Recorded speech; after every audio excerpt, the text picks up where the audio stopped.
Goeiedag almal. My naam is Nokanya, my van Asitala.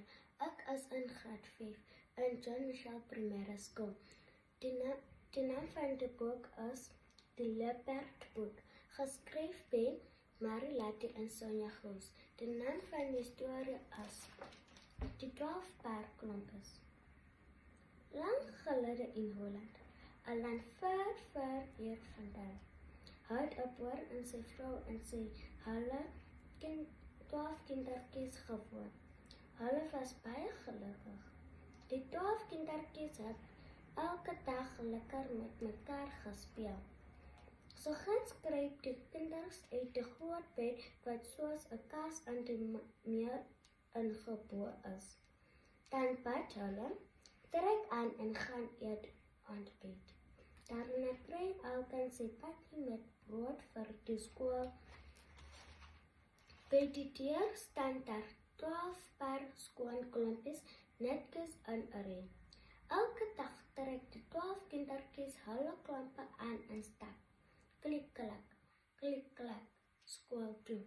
Na skool stap hulle weer almal huis toe.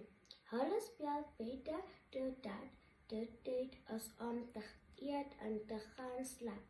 Eers trek hulle veel klompe uit en sit dit netjies by die deur neer. Voordat hulle gaan bad, eet hulle heerlik vleis en aardappels en kruip dan almal in die kasbed om te gaan slaap. Wanneer hulle slaap, tel mamma die 12 paarklompies. 1 paarklompies, 2 paarklompies, 3 paarklompies, 4 paarklompies, 5 paarklompies, 6 paarklompies, 7 paarklompies, 8 paarklompies, 9 paarklompies, 10 paarklompies, 11 paarklompies, 12 paarklompies. Wanneer sy klaar getel het, is sy tevreden. Sy weet al die kindertjies is veilig in die bed. Sy maak dan die 24 klompies skoon en sit dit weer by die deur neer vir die volgende dag.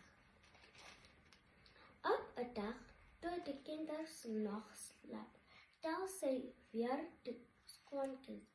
1 paarklompies, 2 paarklompies, 3 paarklompies, 4 paarklompies, 5 paarklompies, 6 paarklompies, 7 paarklompies, 8 paarklompies, 9 paarklompies, 10 paarklompies, 11 paarklompies, 11 paarklompies. Pa, daar's 'n kind weg, roep sy uit en begin